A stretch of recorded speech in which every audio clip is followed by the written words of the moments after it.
Oke, tadi setelah kita mempelajari caranya membuat progress bar, sekarang kita berkenalan dengan satu konsep lagi yaitu world space canvas.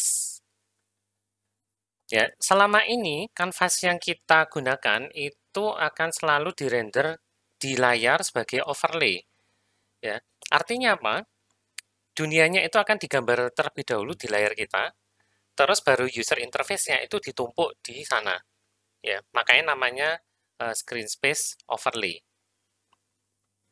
Ya, setting ini pasti ada di setiap kanvas.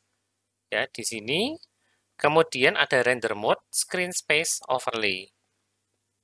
Ya, jadi dunianya di render dulu di layarnya pemain, terus baru ditumpuki dengan renderannya user interface atau renderannya kanvas lebih tepatnya.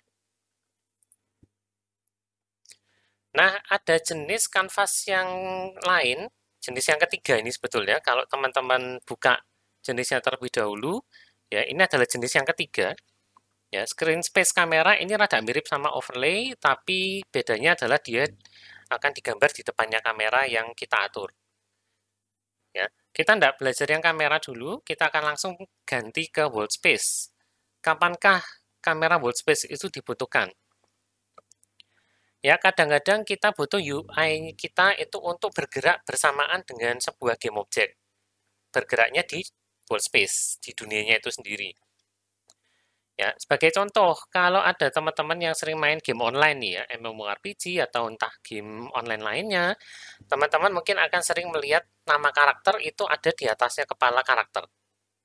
Dan kalau karakternya gerak, maka nama tersebut juga ikut bergerak. Nah, untuk keperluan itulah, maka ada jenis ketiga dari kanvas, namanya world space. Ketika sebuah kanvas itu diatur sebagai world space, maka dia akan dipindah, dimasukkan ke dalam dunia. Sehingga posisinya sekarang relatif terhadap dunia, dan bukan lagi terhadap layar. Ya, sebagai contoh, ya walaupun ini tidak ngaruh gameplay apapun terhadap game kita, ya kita akan coba tampilkan namanya kripto di atas kepalanya. Nah, caranya bagaimana? Saya akan matikan dulu mode 2D ini, karena saya harus pergi ke player armature. Ya, di dalamnya player armature silakan tambahkan sebuah UI canvas baru. Ya, namanya biarkan aja, tidak masalah. Tapi jenisnya ganti menjadi world space. Ya, kemudian Unity akan langsung minta satu buah setting ya, world space canvas itu butuh event kamera. Ini masukkan aja si main kamera. Ya, tinggal drag drop. Ya, maksudnya apa? Nanti yang tugasnya merender kanvas ini itu adalah si event kamera. Nah, kemudian kalau sudah diganti jadi world canvas, mari kita reset posisi dan ukurannya. Ya, karena sekarang world space canvas ini diperlakukan sama seperti game object biasa. Jadi sekarang posisi dan ukurannya ngaruh, ya, walaupun dia masih pakai rect transform dan bukannya transform seperti game object biasa. Ya, jadi kanvasnya tolong di reset dulu aja ke 0,0,0, tapi ukurannya diperkecil jadi 2 kali 2 aja. Nah, ternyata pada posisi ini kanvas saya tenggelam, makanya di slide itu minta pos Y-nya itu dinaikkan jadi 2. Ya, sehingga kalau dilihat kira-kira dia ada di sini. Ya, main kameranya saya coba nonaktifkan sebentar supaya tidak keganggu gizmonya. Ya, kanvasnya itu ada di sini jadinya.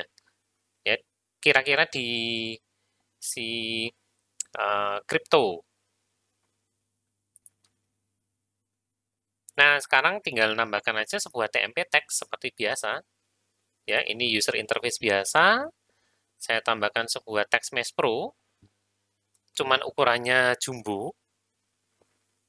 Ya, saya kasih nama crypto.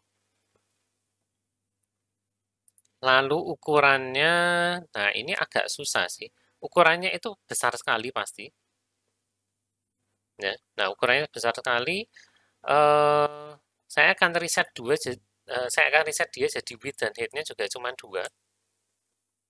Jadi sementara ini sama dengan ukuran kanvas, cuman font size-nya yang perlu diperkecil.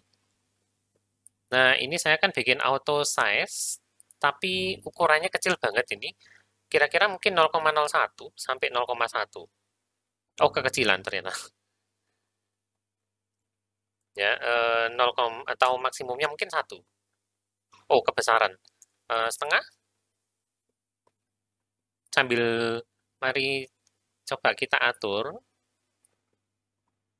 Ya, kira-kira segini aja, ratakan tengah, kemudian anchor-nya biarkan aja di center.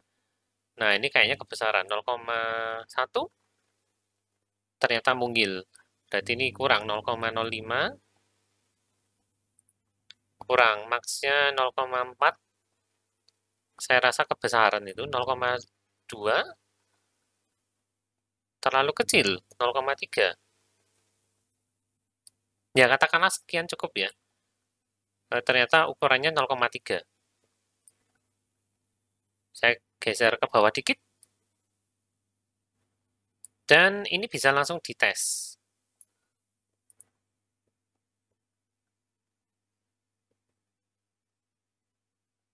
Nah, misalkan saya gerak, maka si teksnya itu juga akan gerak. Teman-teman bisa lihat di panel scene, ya, dia bergerak.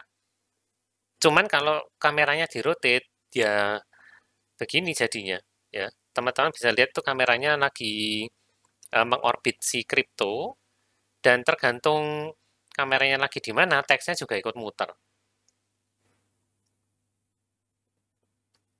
Ya, tapi lain-lainnya kalau lompat ya agak aneh sedikit, nggak apa-apa lah ya, nggak masalah lah. Ya, jadi namanya sudah muncul, tapi kerotate. Problemnya cuma itu aja. Nah, ini normal sih sebetulnya. Ya, ini perilaku yang sangat normal karena apa?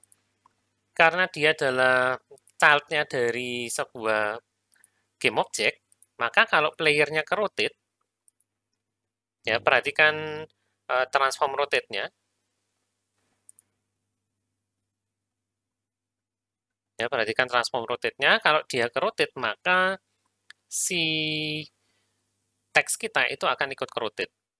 Ya, ini perilaku child dan parent yang sangat normal di Unity. Nah, terus mungkin ada yang protes nih. Loh, kalau gitu nanti teksnya bisa nggak kelihatan dong. Gimana kalau teksnya harus selalu menghadap kamera? Bisa, ya. Tapi kita butuh script. Scriptnya simple sih, ya. Coba bikinkan sebuah script namanya look at camera. Scripts, terus bikinkan sebuah script baru look at camera. Pasang aja ke kanvasnya langsung, ya, kanvasnya si crypto.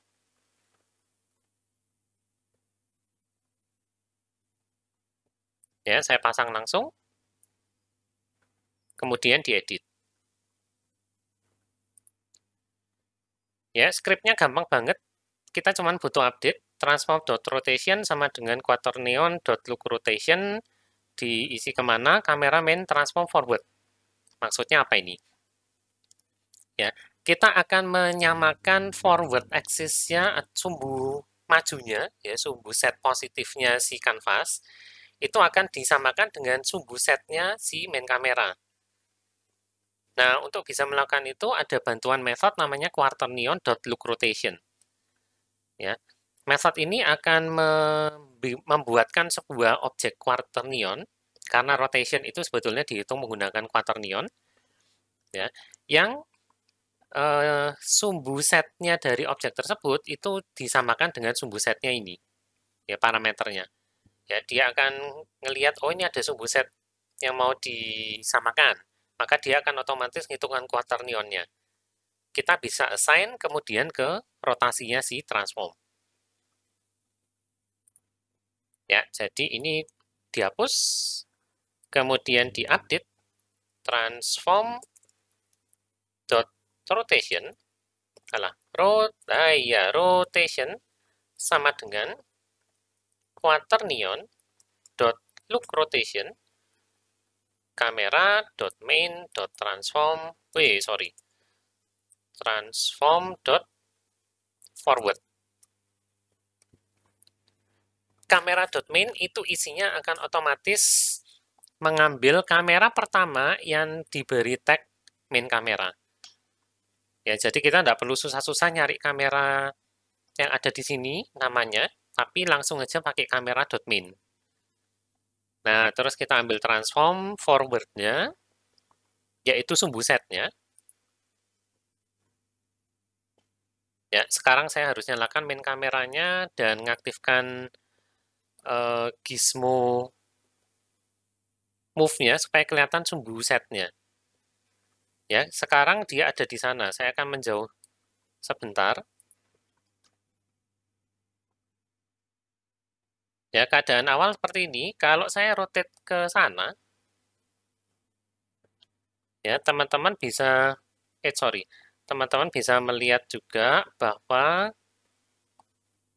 kalau di game panel tidak kelihatan ya. Di game panel dia akan selalu melihat kamera, tapi di sini sumbu setnya itu akan sama.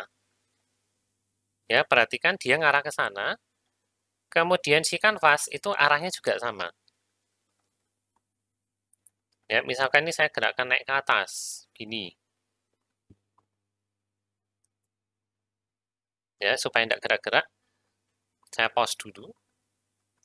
Ya, perhatikan si kanvasnya itu sumbu setnya ke sana, dan main kameranya juga ke arah sana. Nah, maka dari itu sekarang kalau si kripto ini gerak kemanapun, ya kameranya mau dilihat dari manapun, maka teksnya itu akan selalu menghadap kamera. Ya, walaupun mungkin kelihatan kadang-kadang rada tidur ya si tulisannya kripto, tapi tidak apa-apa lah. Sudah game over. Ya, nggak terlalu bermasalah. Yang penting namanya sekarang selalu menghadap ke arah kamera.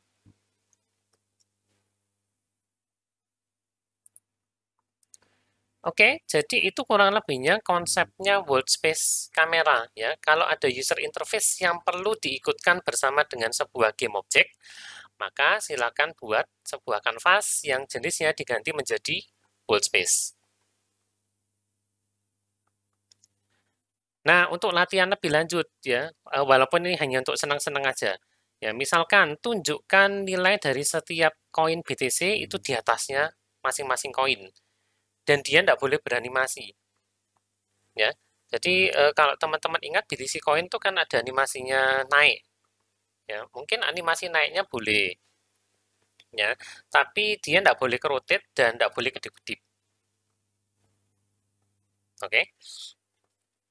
Kemudian untuk elemen user interface yang lain, implementasikan sendiri karena tidak ada perubahan sama sekali konsepnya.